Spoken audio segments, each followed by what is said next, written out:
Hello, it's been a while, Slovakia Ring, but we are finally back after 2 seasons here with the Goodyear FIA European Truck Racing Championship. And it's good that you are also back with us today. So as you can see, this is quite a beautiful track, 6 kilometers in total. This is why we're going to see 8 rounds competing today until the checkered flag is going to be raised. And Adam Lechko was born only 4 hours away from here in the Czech Republic. So this is why it is called his almost home race. And of course, the Bagheera ZM racing team are looking up for some points. And we welcome race by race entry Luis Recuenco, the Spaniard, will race in the green and white MAN. And as we stay at the peninsula, also with the Portuguese driver José Rodrigues is back too. So bem-vindo, bienvenido to all the contestants of today. So at midday, the drivers will have an autograph session.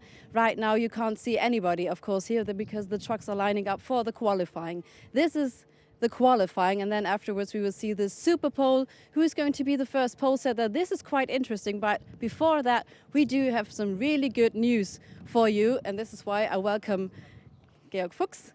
Hello, good to see you. Because we are heading to the road of sustainability, and there are some great news that the ATRA is going to provide from you. Yes, there's really great news. So earlier this week, the World Motorsport Council, the highest sporting authority of FIA, decided for amendment of our regulation next to other topics like Formula One topics, and they amended basically the regulation to welcome hybrid and electric race trucks from next year onwards, which is really great news. Another step in our sustainability strategy together with FIA and the teams and the event organizers. So we are really happy about that one. We are prepared to welcome hybrid or electric race trucks in the future. And maybe this will happen earlier than everybody expected, because acceleration of the development is picking up, especially with these technologies. If you look to our fellow road truck innovations that are popping up and press releases coming up by manufacturers, here it's accelerating, and I think so for the truck racing we will see some nice innovations pretty soon, and we are happy that from a regulation point of view we are well prepared. That really sounds amazing. It is starting next season in 2023. So to sum up, all electric and hybrid powertrains will be allowed alongside of combustion engine race trucks it is. So you've got, of course, the speed limit on track, but you can also give here and there little points at the end, and of course to give a better racing. How do you think all those techniques are going to coexist? That is basically a little bit the challenge that has to be worked on in detail with the technical specialists from the manufacturers, from the teams, but also from FIA. There is a concept of equalization of technologies to welcome all trucks on the same grid. That would be basically one possibility, but maybe there are also other tools. If there are enough alternative powered or electric powered trucks, we can think of a separate category. There are really means you can play with. The importance is that we are moving forward, and not only forward, we want to be at the forefront of sustainable technologies for the road haulage industry. Forefront it is, because it's really quick. I mean, the regulations are already for 23. So how many meetings have you had with the FIA? How complicated was it? It was not complicated, because everybody is on the same line. Everybody really wants to have it. If it's FIA, if it's the teams, if it's manufacturers, event organizers, ourselves as well. So really everybody is behind. And it's, complicated. Yes, for sure. In general, it's a complex. I wouldn't say complicated. It's a complex topic, which is not always that straightforward. But it also opens up opportunities. And meetings are good to define basically not only the regulation, what's possible in what directions. So from that point of view, I would rather see it as an opportunity than a challenge. Absolutely it is, and we are on the road to sustainability. So dear manufacturers, if you got some plans in your pocket where you see an electric truck or also a hybrid truck, please give us a call or give this man a call. So to be concrete, if a manufacturer right now is watching us and saying, all right, I want to compete, what are the first steps? The first steps are come and talk to us, come and talk to the FIA, but actually there are already talks going on behind the scenes, because obviously we are not working in a closed environment. I mean, we have here trucks from renowned manufacturers, but also tier one suppliers are involved. So there are already talks going on, but for sure, we are welcoming any kind of interest and we are supporting it and able to work together to make the change. And of course, this season we do see the HVO biodiesel as well. And this adaptation went really, really well. All the teams were very quick at this adaptation point. So that was maybe a motivation to give it a further go. Yes, I mean, on one hand, you have to say that the implementation on an operational level for HVO is quite easy because it's from the consistency the same like I say fossil-based diesel. But the really positive thing we saw is that there is no change, no how I say negative effect on the engines. We didn't had any loss of power or anything. So that's really a positive thing. It was one technology pillar, one step. Now we are opening up for the next steps, which doesn't mean that the other is less important. It's basically different. We are open for any kind of technology, and we also, from our point of view, will see in the future on the road several technologies pillars existing at the same time, just for different application. If you think of inner city deliveries, it's already prevailing the electric technology. Hydrogen might prevail on the long distance, but it might be also electric for the road haulage sector. So there will be different application for different technologies, and we are opening up for everything. So now we already have two technologies on the grid, HVO in our race trucks with the biogas as the official pace truck. We are opening up for the hybrid and electric. So then there's only one missing, which is hydrogen. This is something more for the mid-future. Thank you very much, Georg Fuchs. And we are opening up the pit lane. Let's have a look. As you can see, the trucks are lining up here. And we do not have a change in our team, of course. So I'm very glad to introduce Chas Record and Joachim Eberts to you. Welcome, boys. Thank you very much, Christina. Yes, it's fantastic to be back once again, everybody. Not on site, unfortunately, this weekend for me, but I'm here in the air-conditioned office I have at home, which is all nice and dandy. But still, I'm very jealous of all the drivers and teams being out there at what is a beautiful circuit at the Slovakia Ring. As Christina mentioned earlier, it's almost a 6-kilometre circuit. It's a very long and twisty track with 14 corners and many, many different layouts that can come its way. We're using what's known as variant 4 of the circuit this weekend, so we have the longer run around the whole perimeter, and then just before we get to what would be the penultimate corner at turn 13, we cut back on ourselves at turn 3 and then make our way through the infield. It's a very tight and twisty track, and just as you see there, in the sort of bottom left corner, there's a very tight hairpin on the infield, which is turn 10, leading into turns 11 and 12. That then goes over a big crest of the hill opposite the start-finish straight and all of the pit buildings, and then back down into turn 13, a really long and sweeping right-hander. Turn 14 is incredible to watch these trucks go around. They fly through that final corner so quickly. It is an absolute wonderful sight to behold. So I'm really excited to see how these guys get on around here this weekend. Guys and girls, of course, we have Steffi Halm out there on the grid. But I am just over the moon to see another circuit like this that, to be honest, not everybody has heard of. To see a circuit like this in action is always enthralling for any motorsport fans and commentators like myself. I'm really looking forward to seeing this. We've got everybody starting to line up now in the pit lane to get ready to go out for the first qualifying session by Christina. It's been a bit of a while since we were last here, actually, at the Slovakia Ring. The championship visited here in 2017, 18 and 19, but then that was the last time we came here in 2019. Jochen Hahn winning 2 of the races that weekend, races 1 and 3. Sasha Lenz and Antonio Alberthetti winning races 2 and 4 respectively. Great to have fans back once again on the big banks around the edge of the circuit, and it is a very, very hot day, isn't it? Very, very hot indeed. You can see all of the heat haze. I was told yesterday that it was about 38 degrees in the afternoon. And apparently on the Thursday, it was around 40 degrees as well. I was having a quick chat with a friend of mine from SL Truck Sport, Jane Rona Bigler. Was just having a quick chat with her yesterday about all of the conditions, and she was saying that it was just ridiculously hot when all of the teams made their way to the track. And I have to give a quick shout out as well to her parents, Jürgen, Bridget, Freiberghaus, that are watching as well from home. I've been told that they watch all of the broadcasts and really, really enjoy the show. So I hope you're both having a wonderful morning and enjoying everything so far. We've got plenty of action coming all of your way. So the championship then, just to quickly look over it before everybody gets back out on track, as we see Louis Riquenco making his way out onto the circuit.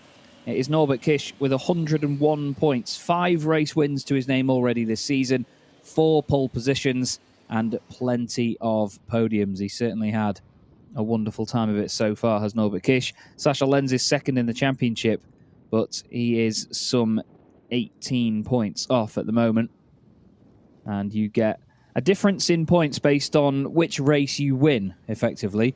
If you win the first race of the weekend, which is more on merit than if you win the second race with the reverse grids. You can see now everybody making their way out, or has made their way out. 12 trucks have gone out onto the circuit currently. I think there's a couple more to go. We've got 14 trucks here this weekend. It's good to have Jose Rodriguez back as well, out there on the circuit in the number 14 Rebo Connaught Racing Truck Team machine. There is your reigning champion, triple champion and championship leader, Norbert Kish. Just making their way through the infield now. That's the long turn 3 into turn 4, I believe.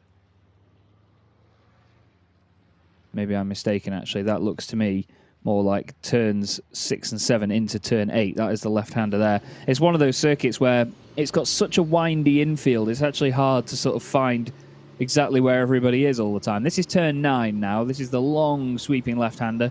We're going to see a lot of commitment around this sort of corner. There is a chicane actually on the outside of there that gets used for certain race meetings, just to make sure that whatever vehicle is going around there gets slowed down slightly before the big run to the tight hairpin at turn 10, which Norbert Kish is just getting into right now. Doesn't make it look very tight, does he, in the truck? Flies around it in his MAN. And then you're straight over to the right-hand side again at turn 11. That sweeps all the way around, and then you get to turn 12, which is just a sort of smooth left kink. There's Adam Lachko. Almost his home race, this one. Not too far from where he was born. Last time out, Adam, of course, took a race victory in race 2 at the Hungaroring, the very chaotic and bonkers race 2 that we had with the humongous accident at the start. Adam this weekend will celebrate his 400th race start in the third race of the weekend. He's on 397 currently. And that win that he took at the Hungaroring was his 56th win in his FIA European Truck Racing Championship career. He's had a hell of an illustrious career with a championship as well in 2017. And look at the speed of these trucks as they accelerate now through turn 14. A little kink onto the start-finish straight. It's a very wide circuit here at Slovakia Ring down this start-finish straight. It used to be a runway, did the start-finish straight actually. It does extend all the way to turn 13, hence the width of the thing. Circuit was actually built between 2008 and 2009, so it's not really an old track, 14 years at most. So it has a lot of really, really good facilities and a lot of well-considered and highly, well, how would you say, sort of highly updated safety features, really. There's well-placed barriers and gravel traps all around the circuit. So it's a very safe place to be. You could see one of the crests of the hills there. It's definitely not flat. Look at that as Jochen Hahn goes up over the top of the hill down towards turn 3, which is the hairpin at the bottom.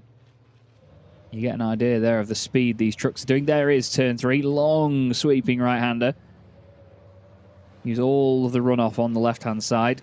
Get the truck nicely set up for the fast sweeping left turn 4 into the right at turn 5. You'll see the weight transfer there as Adam throws it all the way around, trying to get it slowed down for turn 6. Adam was saying previously that a lot of these corners you sort of turn in like 2 or 3 times to clip the apexes, because you've got a lot to do around that sort of sweeping section. Turn 6 and turn 13 especially. That's the very tight turn 8. Little left-hander hairpin. And then back on the power to go around turn 9. Really, really fast corner. And look, there's there's a really, really steep hill that gets in the way down at turn 12, or on the exit of turn 12 anyway. There's Teo Calve, currently second in the Promoters' Cup this season. He's taken pole position in the Promoters' Cup in all 4 races, where it's possible anyways. That is Louis Requenco off the road. The Spaniard has gone around the gravel trap, making his own new sort of layout of the Slovakia ring. It's not like there's not enough layouts of it already. But it is an incredibly long lap here. So the drivers need to be focused for quite a while when it comes to these hot laps. Norbert Kish has the qualifying lap record and the race lap record around this particular layout of the circuit. He achieved both of them in 2017. Qualifying lap record, i.e. the outright lap record, is a 2 minutes 42.7. And that, admittedly, has already gone for a burden. He's just done a 2:42.179. Norbert Kish on his first qualifying lap has just beaten the qualifying lap record by some 0.6 of a second. There you go. It shows you how well developed these trucks are as well, and how much they've come on even since 2017, which doesn't seem like that long ago, does it? If you consider the pandemic and everything, though, I guess it does. Over the crest of the hill once more. Shane Brereton is fastest in the Promoters' Cup at the moment. You can see the little letter P next to their truck's numbers. That means they are the Promoters' Cup drivers, the Chrome-rated drivers. There's basically Pro and Am in this championship, which is Titan and Chrome. Titan drivers are those that have either finished 6th in the championship overall in previous seasons, or had an overall championship win or a race victory, I believe, or a certain number of race victories. There's a couple of different variables that can apply to that, and obviously the FIA looks at their sort of lifetime achievements as well to check exactly how sort of a competent driver they are. Not that any of them are incompetent. They are incredibly talented drivers, all of them, but in terms of their results, of course, that's what counts when it comes to rating certain drivers. So Norbert Kish, with that sort of lap time, I'm sure will head to the pits, and that will be him done for now. We often see drivers have a sort of warm-up lap, a flying lap, and then a cool-down. Some of them that are a bit further outside of the top 10 will continue to push as hard as they can. But this will pretty much be a cool-down lap for everybody now. Some of them will come in and some will go back out, or at least stay out and try and get the most out of a lap. You could just see at the bottom of your shot there, Jamie Anderson and Shane Brereton, the 2 British drivers. I mentioned at the Hungaroring that I was going to try and chase Jamie down for one of his trophies when he mentioned that he was giving one away, and guess who's got a trophy? I actually went through the airport with Barbara, the press officer of the championship, and of course Jamie and his team as well. And we also saw Martin Gibson, who unfortunately isn't racing with us this weekend. And we had a good old laugh in the airport in Budapest, and all got home at the same time. And there is Louis Requenco off again. He's had another issue there. I think that is down at turn 6, you know. I think in just trying to get the truck slowed down while he flows around turn 5, he's had some real trouble getting it slowed down, hasn't he? I did mention it's a really, really tough corner. You're doing so much at once. There's one of those crests. That is Norbert Kish out of turn 12, over the top of the hill. It's a beautiful sight, isn't it? The MAN making his way down. I must give a good shout out to all of the teams as well, and all the mechanics and everybody that has performed such amazing rebuilds of these trucks since the accident at the Hungaroring. There's so many of them required a lot of extensive repair, and in most cases a complete rebuild for some of them. it was incredible to see just how many of them got fixed overnight for race 3 at the Hungaroring. But since then, they all look absolutely awesome and brand new once more. Now, I didn't notice it in previous sessions, but there seems to be some sort of like small pair of horns on the top of Norbert Kisch's truck, like it's the Red Devil or something. And you can see some of them staying out on track to go on for another lap. I believe Teo Calve is one of them. Yes, there he is in the Bagheera ZM Racing Freightliner. Currently in the Teams Championship, Bagheera are bottom of the pile, unfortunately, on 89 points. But there's only 4 teams in that, so it doesn't really represent anything too bad that they're not top of that. He's only 3 points behind Shane Brereton in the Promoters' Cup as well. And speaking of Promoters' Cup, the rest of them staying out. There's Jamie Anderson, Heinrich Clemens Hecker, Stefan Faas, and then just behind as well, the number 14 of Jose Rodriguez, the Blue Machine. Back out there. There's Jamie up and over the hill. And there you can see the fast sweeping turn 2. It's incredible the amount of distance they cover, actually, before they even get to turn 3 on this circuit. As that was a lot of dust being kicked up there by Rodriguez. And as you see, another reminder, as mentioned with Georg Fuchs as well earlier on, that all of these race trucks run on 100% renewable HVO diesel. It is a fantastic, fantastic push forward in the sustainability of this kind of motorsport. As the 2 red and black Scanias run round together there, that was Stefan Faas and Clemens Hecker. There's Teo Calve through turn 6 and turn 7. This is being shot from turn 3 over to the infield. That's turn 8. Tight left-hander, hard on the power on the exit, tries not to run out too wide. I've not seen too many of the penalty markers that we usually have in the championship at the moment. There's a lot of dust being kicked up there by somebody. And I feel with the colour of Stefan Faast's truck, it might have been either him or Heinrich Clemens Hecker in front of him. But you can see the top 8 are all in the pits. The rest of them can't risk going and sitting in the pit lane. They need to get straight back out there and try and put in the best times they can. Teo Calve, very hesitant it looked like around that hairpin, but these trucks really don't want to turn on a sort of sharp axis at slow speed. They're actually much better in the high speed sort of stuff where they can use the weight and really throw themselves around a corner. But at slow speed, they really do not behave themselves. We've got an interview down in the pit lane, though. Christina, it's our first game of ping pong this weekend. Yes, it absolutely is. Thank you very much, Chess. Jochen Hahn, P2, after the first rounds. This track is really, really long, 3 sectors. You need a little bit more, like 1 minute over the second sector. This is really interesting. Give us an inside perspective for our viewers, how it is to drive on this track. Yeah, first of all, it's very hot, and for the tires, it's not a long time possible to go on a high speed. But we changed a little bit before the qualification, and it feels fantastic. So maybe all is possible. So it is a bit windy today. Does it cool down the tires, or is the asphalt still as hot because of the 30 degrees yesterday?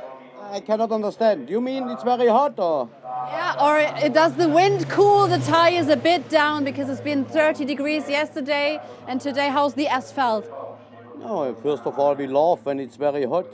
The asphalt, I don't know, it's 55 degrees, so it's very, very hot for the tires. But in the end, anyway, everybody have the same situation, so now we must make the best.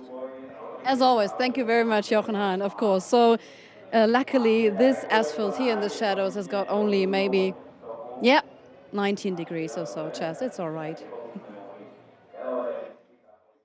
Well, it's not even 19 degrees air temperature where I am in the UK, but I'm very, very jealous right now. I could be topping up my awful tan over there in Slovakia. But yes, 55-degree track temperature is absolutely balmy. I mean, 40-degree track temperature is too hot for a racing machine usually to sort of look after its tyres. And to be way, way over that, you have to feel sorry for these Goodyear tyres that are being put through their paces out there. But if there are any tyres that can handle it, it is the Goodyear tyres that we use here in, of course, the Goodyear FIA European Truck Racing Championship. And let's not forget as well that a lot of these tyres, I'm not going to guarantee it's all of them, get retreaded in a sustainability process that means that the tyres once they're done with racing, can get used on road trucks as well. So they recycle these tyres effectively and get them usable for all of our wonderful haulage and trucker friends on the road. This is Stefan Faas. You could see he was stuck behind Clemens Hecker earlier on, and he is now pushed on as hard as he can to try and get inside that top 10. The top 10 after this session go through to Superpole. So everybody outside the top 10 will have their grid positions determined by this session. And then the top 10 go back out again for a shorter session to try and jumble up that top 10 order, just to throw a little bit more surprise in there. Norbert Kish and Jochen Hahn are both faster than the current lap record at the moment. The race lap record stands at a 2:43.9.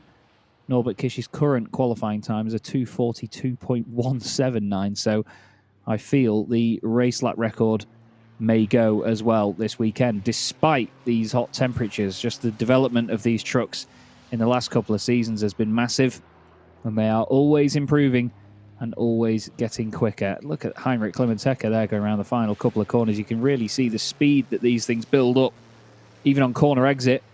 Across the line once more he goes. Very bright headlights as well in the windscreen of that truck. They have these little small LED strips that are used, so they're not at sort of ground level, so they don't get smashed up. And speaking of ground level, Christine is down there on the ground with another interview for us. Sascha Lenz, the first times right now, not too bad. P3 it is. You can see the fans up here. It's quite interesting to be back here at the Slovakia ring. How does it feel to be back on this special pitch? Ja, es ist natürlich für uns alle schön, wieder hier auf dem Slowakia-Ring zu sein. Die Strecke ist sehr anspruchsvoll, auch jetzt mit den hohen Temperaturen. Wir müssen schwer auf unsere Reifen aufpassen. Jetzt im Qualifying, ich habe eine halbwegs vernünftige Runde gefahren bis in P3. Und jetzt zählt es aber erst gleich in der Superpole. You're not going for another round then? So? Du gehst nicht nochmal auf eine Runde jetzt, sondern die Zeit reicht ja für die Superpole. Nein, unsere Zeit reicht für die Superpole. Wir sind Dritter und die anderen werden nicht mehr schneller. Im Gegenteil, die Räder fangen jetzt an, alle abzubauen. Und wir können relaxed in die Superpole gehen. So you said, of course, that heat is also a theme here, and he's saving the tires right now. He's got his fastest lap in the books right now, ahead of the Superpole, and of course he's saying the track is getting hotter and hotter, and everyone is losing the rubber on the track again from the tires. And he said it's very, very interesting, this track, and it feels good to be back here at the Slovakia ring. Just one little detail for you, Chaz. I think you don't have any birds in your basement. Lots of swallows here. You need to be careful where you're standing here. Just a quick reminder. Yeah, definitely not something I have to worry about in the office, to be honest with you. But yeah, it's interesting. I've seen a few circuits around the world where you do get a lot of birds actually sort of residing in the sort of lower parts of the pit buildings and down the pit lane. It seems to be some sort of natural thing for them to congregate there. Jamie Anderson, unfortunately, at the moment, is congregating just outside the top 10, as you see with the graphic on the left-hand side there. Shane Brayton currently fastest in the Promoters' Cup, ahead of Jose Rodriguez, then Teo Calve. Jamie Anderson trying to get inside that top 10 to knock Teo down into 11th and out of a potential improvement into Superpole. Stefan Faas, Libby Rykwenko and Clemens Hecker also outside of that all-important top 10, and that's why we still see them out on track. Now, one thing you might see is if some of these drivers do improve right at the end here and get through, they might not actually go out in the Superpole because they've already guaranteed that they'll be in the top 10, and then that might be that. But it depends on the tyres, of course. You can see Jamie there getting a really early apex into turn 13. They let the truck run out wide and then sort of scoop it back in to shorten the line and try and straight line it as much as possible across turn 14. Libby Rykwenko going across the line then to start another lap. He heads into turn 1. Jamie Anderson will do that as well. Not sure if he crossed the line just in time there, actually, to get through. His last lap time was a 2:53.6, so it definitely wasn't a push lap for Jamie. Session now ticks down to 0. Doesn't look like anybody's coming across the line anytime soon. We'll keep our eye out, though. There is Louis Rykwenko. He's not been round the first sector just yet. That's turn 3 that he's just made his way into. He's hard on the power on the exit. I love that this is a really old school circuit in the way that there's not really any concrete runoff anywhere. It's all just grass and barrier. It's a very, very old school circuit like that, even though it's not an old circuit as such. You know, it's not one of these tracks that lets everybody get away with everything with 100 feet of tarmac runoff around the edges. If you make a mistake, you are on the grass and you are going to have a pretty rough time of it as Louis Rykwenko kicks the back end out around turn 6 through the quick kink at turn 7. Hard onto the brakes again to get it nice and tidy for turn 8. And then listen to the tyres skating across the surface there. Absolutely awesome as he puts 1,200 horsepower down into the concrete and builds up speed again. We just had a quick glance there at Clemens Hecker, who was going slowly on his in lap. Pretty sure his session now over.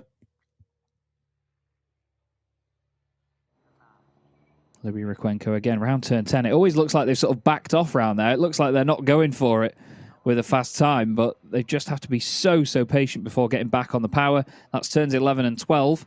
And then he'll go up over the crest of the hill and suddenly straight back down again. It's like having a big scale X trick in your living room, this circuit. It's all in some sort of triangular-shaped arena where it's all very windy and goes back on itself many times. It's great. Really great circuit. Again, not one that I'd really heard much about before the championship announced that they were going there, and I started looking into it, and it is definitely a track I would love to go and visit one day. But I imagine no matter where you want to view around this circuit as a spectator, it's quite a walk, I could imagine. Although the reason for these crests and the rises up and down are the fact that there's tunnels underneath the circuit so you can access pretty much any part of it. Christina doesn't need to worry about the tunnels, though. She's back down there in the pit lane. No, not worrying about the tunnels, really, but worrying about our drivers, of course. It's really hot there on the track. Andre Kurzem, how's your experience here right now? We are back at the Slovakia ring. It's good to be back, but really, really hot also.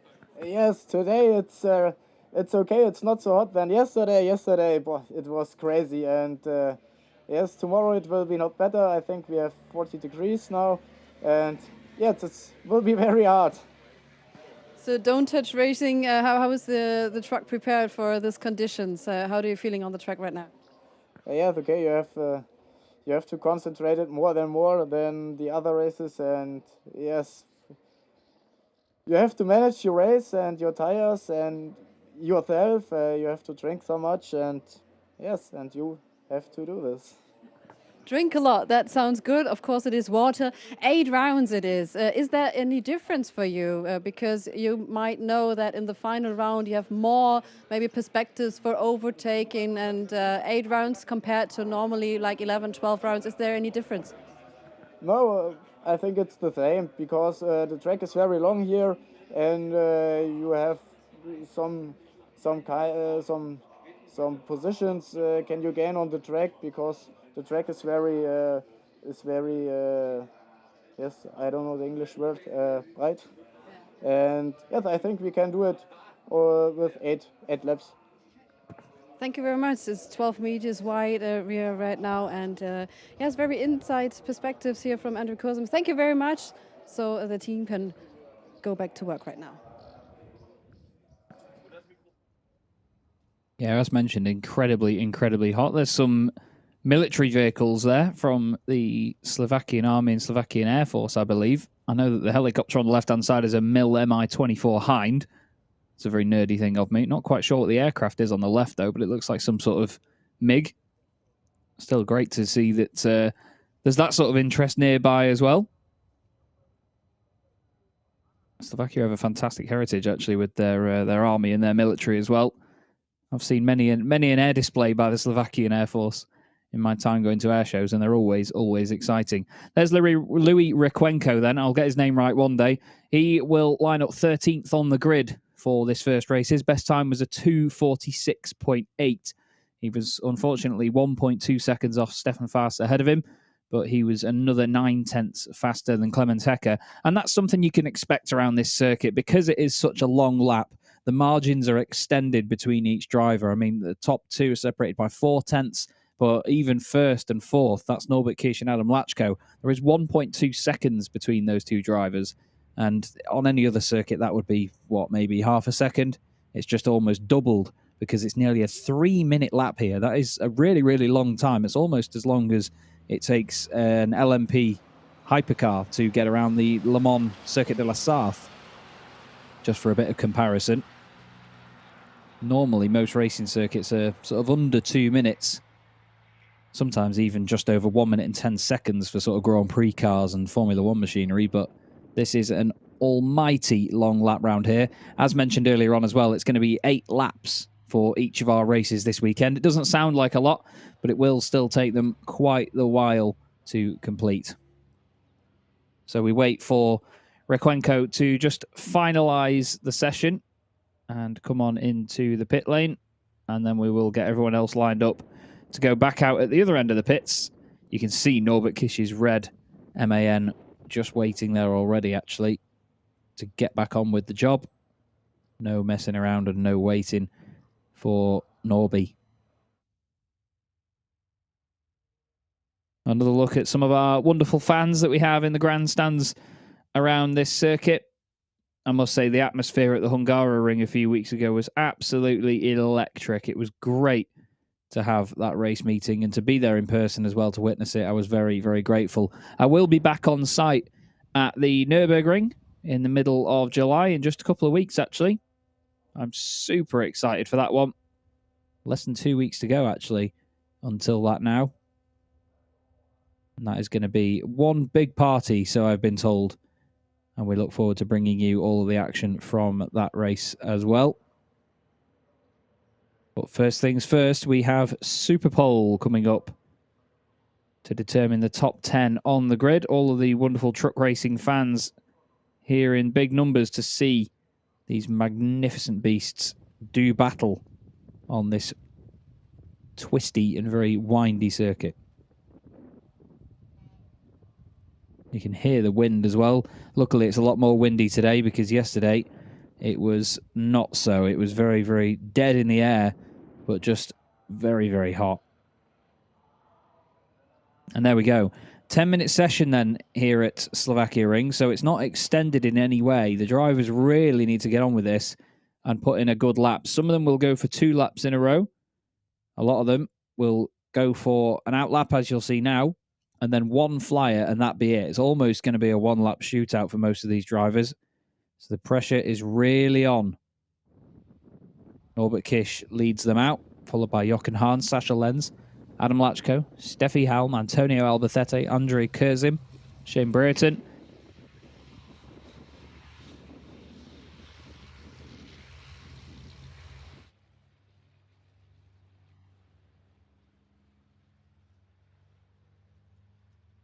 And then Teo Calve has just made his way out onto the circuit. He's the final truck to make his way onto the track.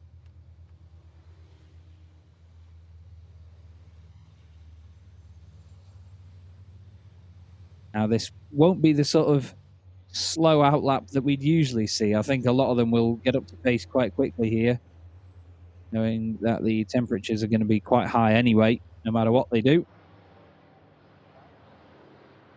There's no point lingering around and doing things slowly. Out of turn 3 goes Norbert Kish. Through the left at turn 4. And then into the long turn 5. The field not really spreading out too much at the moment. I think some of the drivers further down in the pack know that there is a bit of a hurry to get on with this and start laps ASAP. Instead of trying to slow down and find that time, they want to maybe push forward and get ahead of one another and out of order in the train.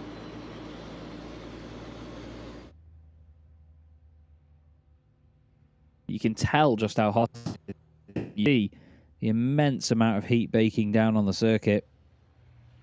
So much so that some of the cameras had a few issues yesterday.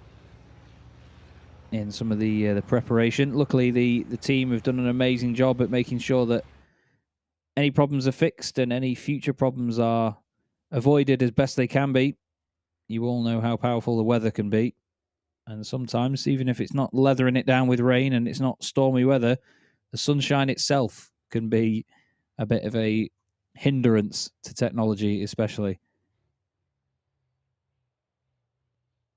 It's not a hindrance to the fact that this is all good, clean fun, though. 100% renewable HVO diesel is what all of our racing trucks run on. We also have the official pace truck, which runs on bio LNG as well, which you will see later on today. 2 races coming up for you this afternoon, and then we have the same again tomorrow, qualifying and Super Pole, followed by 2 races over the course of the day.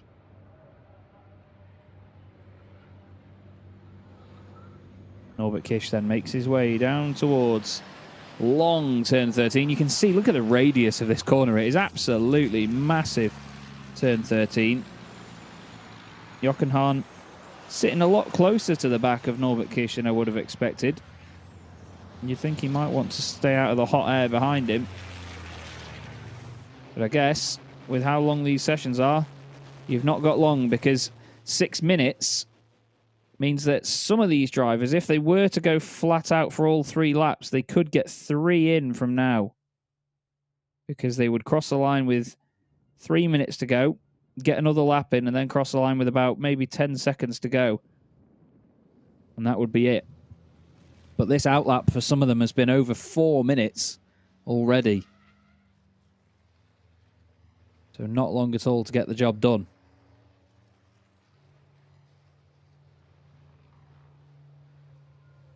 Through turn 2 they go. Look at how quickly they come up over the crest. You don't really get much time to see exactly what you're reaching in terms of a braking zone or what's going on down at turn 2. You don't get long to react to it once you get over that hill, really.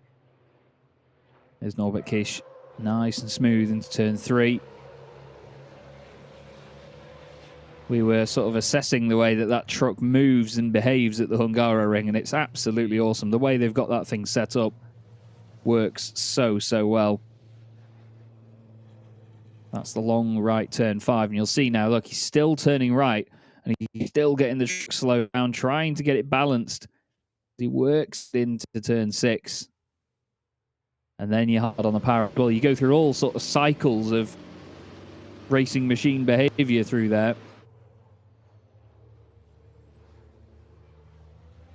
And then once again, you do the same into turn 8. You're turning and braking at the same time before trying to get on the power while still turning on the exit. And then flings it into turn 9. The way that that moves is just so impressive. These machines in general are just incredibly impressive. 5.5 tons. 3 tons of that needs to be weighed over the front axle. They're around 1,200 horsepower and over 5,000 newton meters of torque. Yes, 5,000 newton meters of torque. Obviously, 0 to 60 times aren't the most impressive things in the world, but these trucks can go between 25 and 100 miles an hour in a similar time to Porsche 911 GT3 RS. And yes, they weigh 5 tons. They're governed to 100 miles an hour, limited in the championship, but not electronically. They are capable of going even faster than that.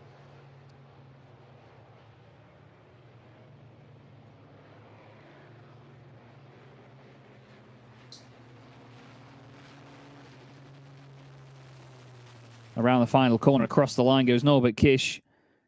And it's another 2:42.1 by Norby. That's an absolutely awesome time. 2:42.168 sends the lap rep again for an absolute burden.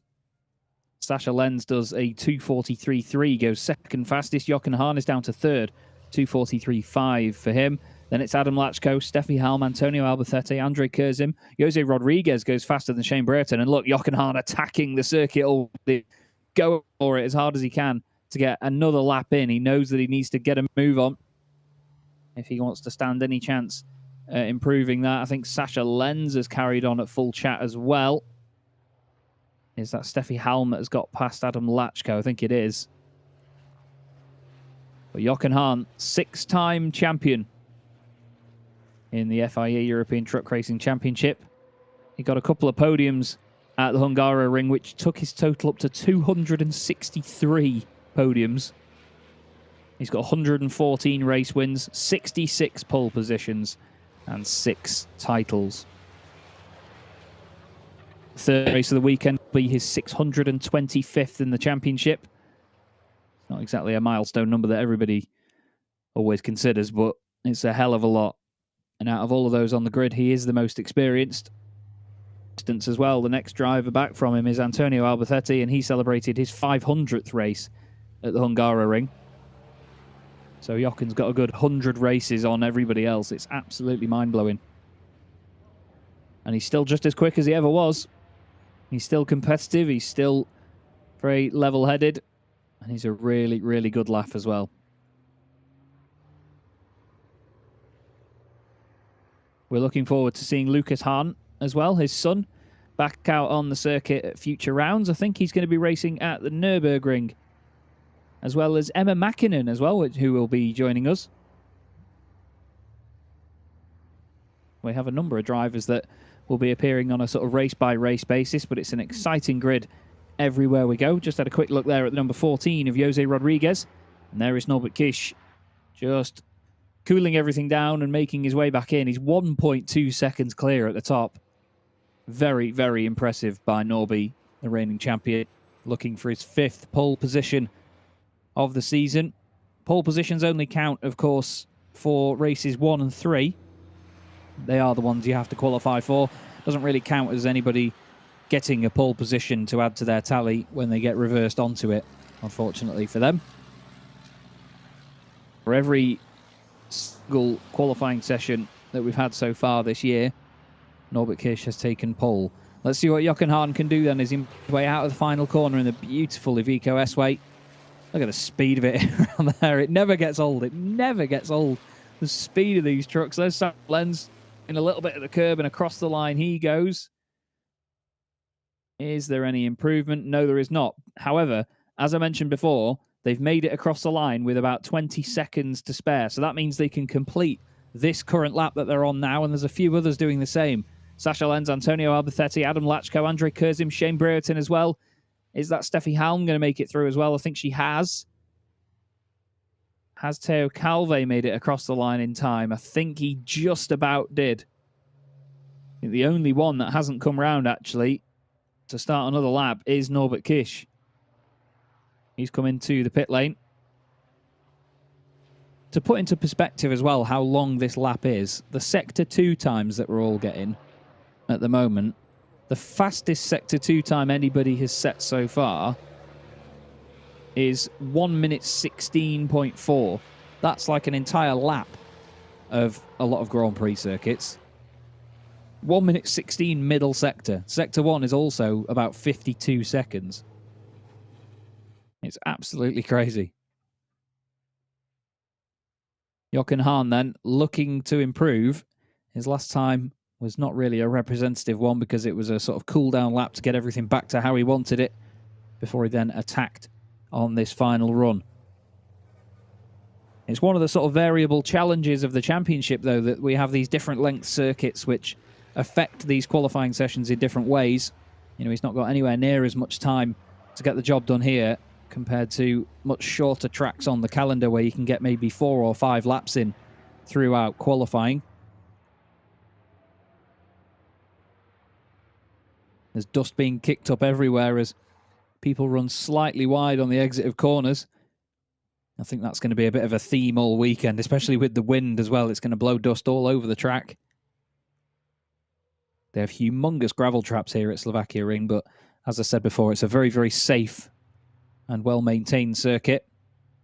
Andre Kurzim and Steffi Halm both seem to be slowing down there. Potentially in laps after not having the tidiest of final runs. Andre Kurzim currently 7th on the grid, 2 seconds off. Steffi Halm ahead of Antonio Albacete in 5th position. Steffi hasn't had any podiums or anything, unfortunately, yet this season. But Truck 44, as we ride on board with her now, has 44 points to her name in the Team Schwaben Truck Iveco. She is 50% of the Dybullen von Iveco team, with Jochen Hahn and Steffi Halm joining up for that one. Second in the team's championship at the moment, 9 points ahead of Lowenpower, which is Sasha Lenz and Shane Brereton. So I'm waiting to see what Jochen Hahn can do as he comes across the line. His time was a 2:44.057, so he has not improved, unfortunately. His best was a 2:43.5. Sasha Lenz hasn't improved either. He did a 2:43.8. His best was a 2:43.3. No time coming through yet from Adam Lachko. He and Antonio Alberthetti were both going for faster laps. Antonio was 9/10 down, so he hasn't beaten his time either. Looks like there's a number of them that have abandoned their final laps there. Steffi Halm, though, just guiding the Iveco back into the pit lane.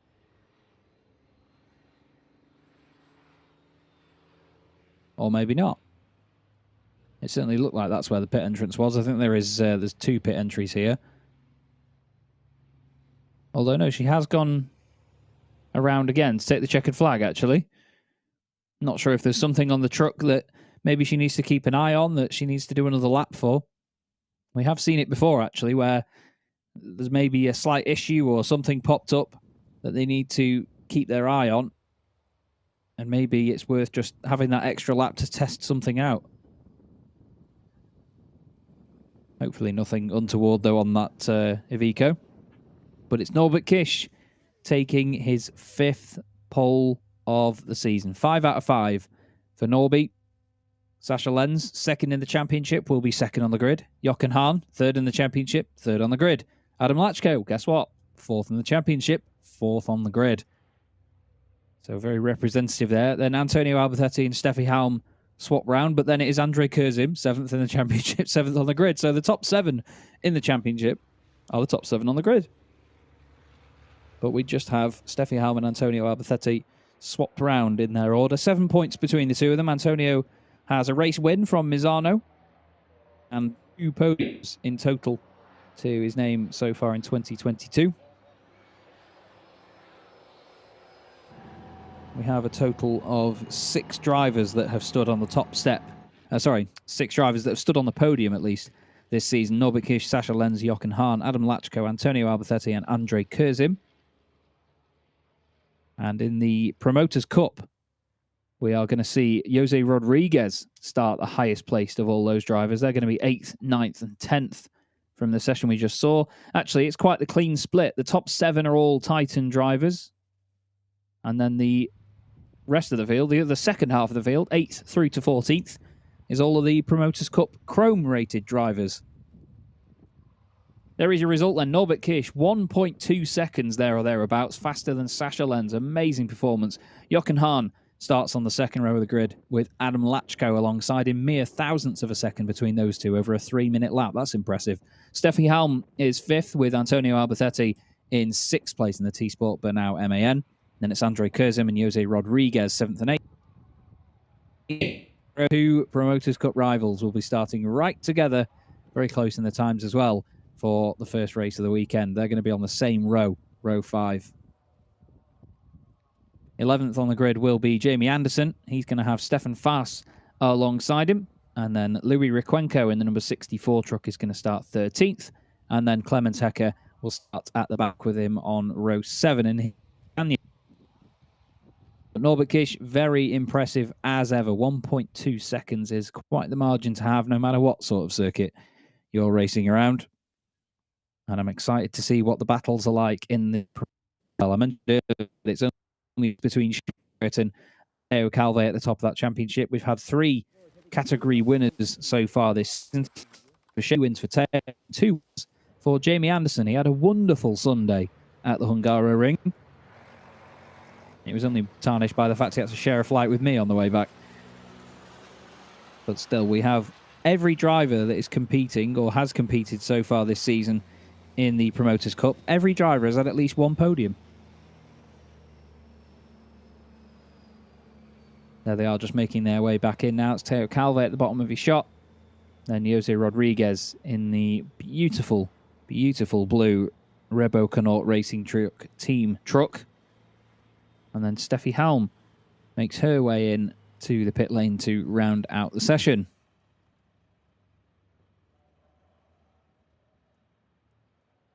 Number 44 machine looking for her first podium of the championship this weekend. She had a good chance at grabbing one at the Hungaroring, but unfortunately that was race 2 where all of the mayhem kicked off.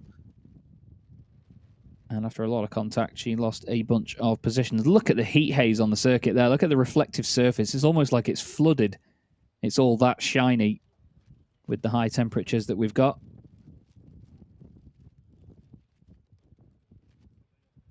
I believe that'll be some of the marshals and some of our camera crews moving their way back across into the paddock, probably in search for some shade. And I imagine the teams are doing the same.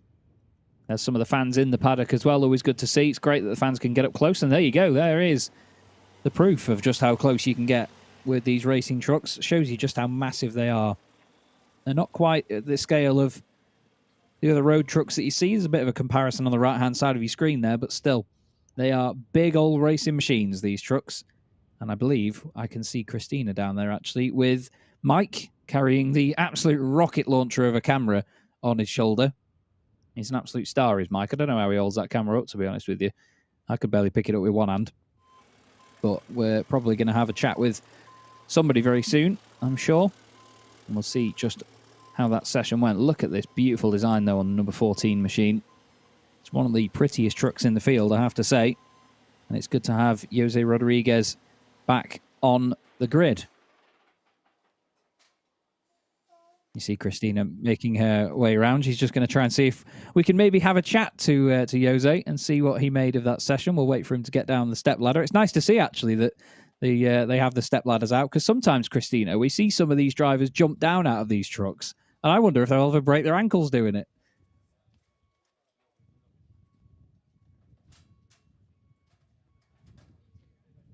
This is all part of the show. It's not always the most glamorous thing getting in and out of a racing machine, as we all know. So we'll have to wait and see how Jose goes about this. But still, good to have him back out there on track. And we'll catch a word with him in just a sec.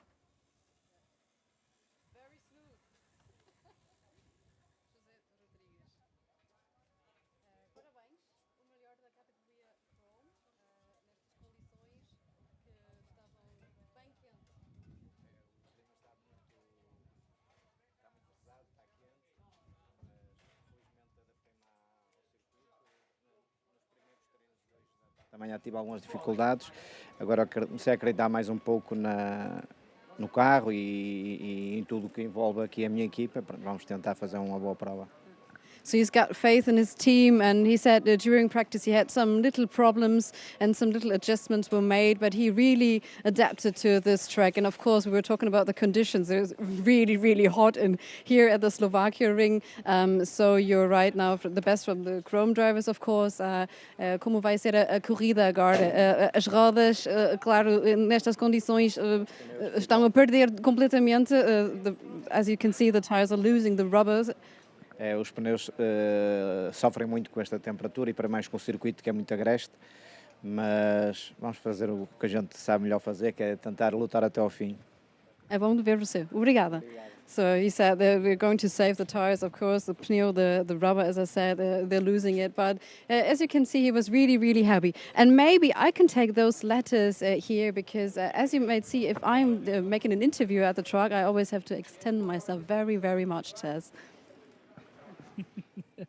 Yeah, they might come in handy, actually, but then again, it would be an extra thing for Mike to carry around, I guess. We'll have to get him lugging it around, or we could whack him on the golf cart with Andreas. But yeah, definitely, I think it's interesting that there's not more teams that have sort of ladders and everything to get in and out of the trucks. A lot of the guys, you see them just sort of climb up, but it's not the easiest of things to do for interviews, of course. There are the beautiful buildings and, of course, the grandstand just above the pit lane on the start-finish straight here at the Slovakia ring. It's awesome to see a full-blown grandstand on top of pit buildings, isn't it? It's really quite the interesting design. A lot of the times you will just have a sort of rooftop for everybody to stand on. There is Steffi Halm and a few members of her team from Team Schwabentruck. You can see just how massive the turbochargers are on these engines as well. on the back of the Iveco. Interesting that the turbocharger, well, it's interesting for me. You might all find this a bit nerdy and boring, but the turbocharger on the left-hand side of the engine on the Iveco, on the MANs, it's often on the right-hand side of the engine bay. I'm not sure if there is any sort of difference or potential advantage that may make, because we all know in motorsport, a kilo one side of a vehicle compared to another side can give some sort of advantage when it comes to cross weights and other very, very detailed setup changes that people can make. But a lot of the trucks and everybody now all back out in the paddock and in the pit lane. And that is all from me for now, unfortunately, everybody. But I'll be back with you very, very soon as we go to race 1 of the afternoon. There's some supercars making their way back out onto the track now. But Christine is back down there in the paddock for some final words. Thank you very much, Justin. I found a car which is easily to get in for me, but I can't open the door, to be honest, and I will not. So it's very interesting that those small cars are here as well, but we are looking forward to see the grand giants on the track back again. Maybe I will have a taxi ride over here or at the Autoscala, which is the school of the cars. I think that's better for me, baby. So thank you very much that you are joining us. And please tell your friends that this is a lot of fun. Tune in on your YouTube channels and social media. Please give us a like. Thank you very much and see you ahead of race 1.